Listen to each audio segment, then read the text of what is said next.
He knows that offense is not the issue with this team. Now, if we continue to see the defensive effort we saw tonight, our second half hot take and that spot in a play-in is looking up, my friend.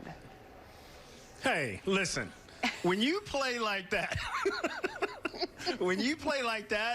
you're going to win some games. And that was the other side of the ball where you look at what the Clippers did. They didn't come out ready. They were sloppy early. And the Pelicans did exactly what they're supposed to do. They got them down and then put the foot on the neck and then applied pressure. When you do that, you don't allow these guys to kind of get into a rhythm and make a comeback. They never gave the Clippers even a thought of making a full run to get back in this game. Excellent game from start to finish by the Pelicans. Yeah, listen, oh my gosh, there's just so much I have to get to. But listen, hey, listen, no. Third quarter, we know the third quarter is typically the Achilles heel for this team, David. They dropped 43 on them. That is tied for the second most points in a quarter this season. That is essentially, as I mentioned, they scored what the Clippers give up on average a game in that frame. It was over really then. And again, you talk about the first half where they came out and they turned the ball over and they weren't doing a lot of things. In that third quarter, 1 turnover, 10 assists, 17 of 22 from the field. When you do that, again, you don't give this team a chance to even think about it. They even played harder in that third than they did in the first half. The only reason that the Clippers were around in that first half was because the Pelicans were turning it over. When they stopped turning it over, it was a dominant performance. Lonzo Ball. Okay, so I mentioned 6 Pelicans in double figures, 3 of them with at least 20. That, of course, included one of the top scoring duos in the league in B.I. and Zion, who we will get to shortly. But Lonzo Ball also contributing that number here tonight, and that was certainly a difference maker. I'm wondering if they've been watching the Pelicans at all.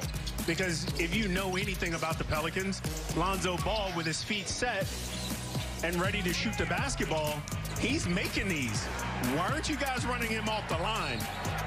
Outstanding start. Got this team off to a really good, hot start, confident start, ready to play. You heard him in his post game. You know, he wanted to come out and be aggressive. He feels like he hasn't been playing up to where he's wanted to. Tonight he came out, got off to a fast start, and everybody just followed along. Of course, B.I. and Zion did the same, but I think it was him that kind of ignited that fire. Yeah, he's the floor general. He's the Drew Brees of the hardwood, I think is what they called him once, and we will tip our cap to the quarterback of the turf coming up here on the show. The same one that threw passes to Zion when he first came here to New Orleans, and that seems to be paying off considering the history-making continues with the 20-year-old. And again, I mean, as I mentioned, like the All-Star show we saw tonight kind of outdid the one we saw All-Star Sunday. I don't know. What do you think? Well, you know what? I think he's a stud. I mean, outstanding. I mean, look at the names on that list. Like just to be in a conversation, be in a grouping with those guys is something. And this is an extraordinary young man on the basketball floor. There's some things that make you go wow, because when his body gets going, when he gets the dribble and he's headed to the basket and he meets somebody at the basket, every single time the defender falls off and he falls forward. It's almost like a running back getting tackled. He always falls forward. He's always on the attack. And these guys didn't even come out prepared for that. They obviously know who Zion is, but they had no idea what he felt like coming into their paint and attacking the rim, because they, again, another team that had no answer for Zion. Well, and again, this was Zion's first meeting against the Clippers this season. He did not play 2 months ago due to health and safety protocols. Brandon Ingram had to do it on his own, and the Clippers still had to scratch out a win without Zion on the floor. When you throw in the top-scoring duo together in tandem here tonight, we have seen now the 25th game this season in which both B.I. and Zion have scored at least 20 points. That is the most of any scorer doing in the league. And they're a heck of a duo. And, you know, when you talk about B.I., you know, last game he came out and he said, not tonight. And tonight he also came out and said, not tonight. Their rhythm, ability to pass the basketball. 20 assists in the first half, and it didn't stop there. They finished with 30, but they really didn't have anything in the fourth quarter.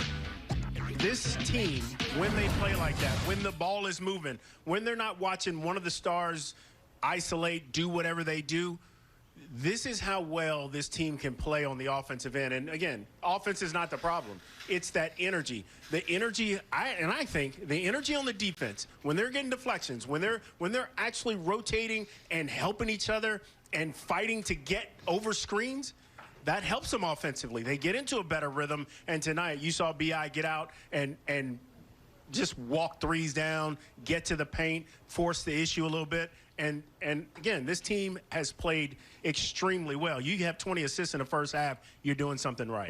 Yeah, listen, they're hard to beat when they're both on like that. But we know in the end, they can't do it alone. They need those role players that embrace what they bring to the table, like the young Jackson Hayes, who has just been an absolute bright spot, really, in the last 5 games. He led the bench with a season-high 13 on Friday. Well, he outdid himself tonight, leading the reserves with a season-high now 17 points in this one, David. And this was after sitting for about 4 games. And AD said the best way to motivate a young player, bench him. And you see it sure lit the fire under him of late. When they show this dunk, I'm going to stop talking. I'm going to lay out because it deserves its respect. He has been playing with an energy and an effort that can't keep him on. Should we call 911? I'm worried.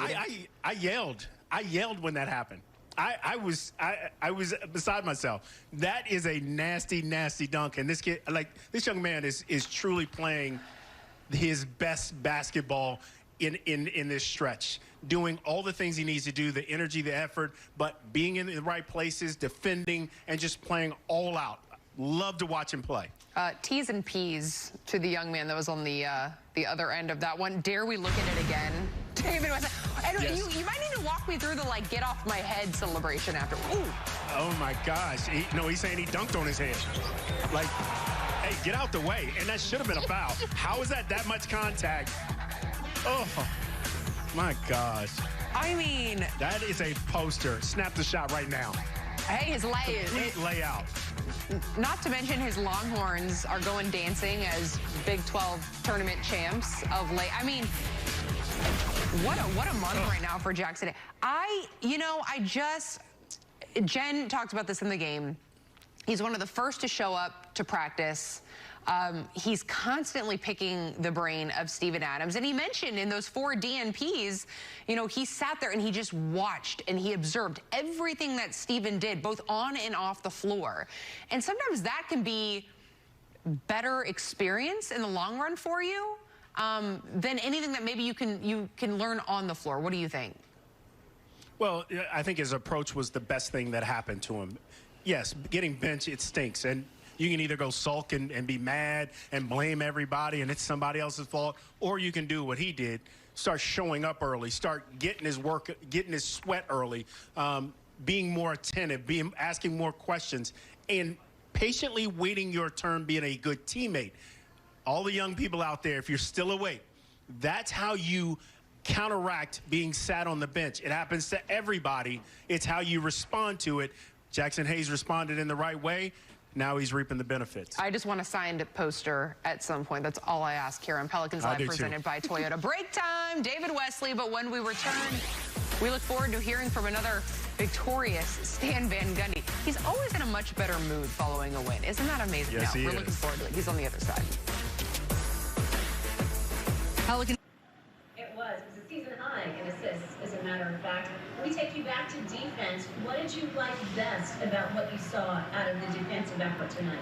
I just thought we were into people more. We weren't letting them. We talked a lot about not letting them play with space, and really getting into them. And I thought we made it tough. I mean, look, they've got really good players, and those guys, are you're not going to shut them down. But I thought we made it tough on them, and then we rebounded the ball. And I think, that's all you can do is play people tough, make them take as difficult the shots as you can. make them feel you. I thought we did all of that tonight. Coach, I'd like to go a little bit further on the defensive end because we talked about how good of a free throw shooting team the Clippers are, but you were able to defend without fouling, especially in the first half. They really didn't get to the line that much and take advantage of that. So was that impressive as well? Well, it's important against them. Until the last quarter, I mean, we really didn't foul a lot. You know, maybe the last couple minutes of the third too, but we did a really good job. And yeah, that's all important. I mean, you want to take away easy buckets and the whole thing. I thought the few times we were forced into rotations, our guys made great effort. Our closeouts were better. We still left our feet a few times, but our closeouts were better. And yeah, just a good night. It's 2 straight games now that you've gone into halftime with a pretty sizable lead, and then in the third quarter you've extended the lead, and a lot of that has to do with what your bench has done. Again, just how important has it been to see the bench perform the way they have, to not have any slippage when the starters go? Yeah, no, they've been good. You know, our starters have built the leads. First and third quarters, our starters jumped on people, but then, you know, those guys in the bench are holding their own. And so that's really, really important. I mean, at one point, you know, I was looking at a timeout and I'm like, holy cow. I mean, this is a bunch of young dudes and they're playing really, really well. I like the energy. I thought our guys competed really hard, and that's really what it's all about for us. The defensive end of the court, competing, and then just playing together offensively. So, David, he mentions the bench players, the role players, the reserves, and they're just as critical in wins like this, as we've learned. And I know, you know, we mentioned the energy and the effort. Well, another guy like a Jackson Hayes who brings that whenever he's called upon, Kira Lewis Jr., the rookie, always answering the bell, it seems. He does. And what he's getting really good at is finding the ball on the defensive side, getting deflections, getting steals, and getting in the scoring column that way, getting himself in the game that way. Again, there he is poking one away. Again, this team has done an excellent job, and you're right. You need the bench. You need everyone to play well. You need especially the bench to give you something, that energy, effort. And I think Jackson Hayes, Kira Lewis, Josh Hart, those are 3 that lead that energy charge coming off the bench right now for the Pelicans, and they need every bit of it. All right, take us into the film room. Show us exactly how this guard, as a former guard yourself, show us how he's just adapting so quickly in this league. Well, and you need your guards to be able to play out a pick and roll. Here's going to be a dribble handoff to Kira Lewis from Jackson Hayes. And again, Kira Lewis is coming off. The defender's in chase, so he's going to turn this corner and get into the paint. When he gets in the paint, you can see Jackson Hayes. He could probably throw it up the lob, but he also has the guy, Zion Williamson, coming from the corner on the move, which is virtually unstoppable. You can't. It is so hard when his body is on the move for you to, 1, even dare take a charge, or 2, try to defend him by blocking a shot when he's so incredibly athletic. He just finds his way, and again, nobody got in front of him. Nobody dare get in front of him, so he ends up at the basket and assist for Kira Lewis, doing a great job of just playing and taking what the defense gives him. It's a wire-to-wire win over the Clippers tonight. The Pelicans dropping 135 on a team that gives up just 109. So here's to taking these back-to-back wins onto the road and to Portland with that energy and effort consistency. David and I will touch on that. Just on him kind of taking over in that final frame here in New Orleans not long ago in that comeback win. They're going to want to maybe return the favor on his floor. That said, it's not going to be easy. What do you make of the upcoming road trip?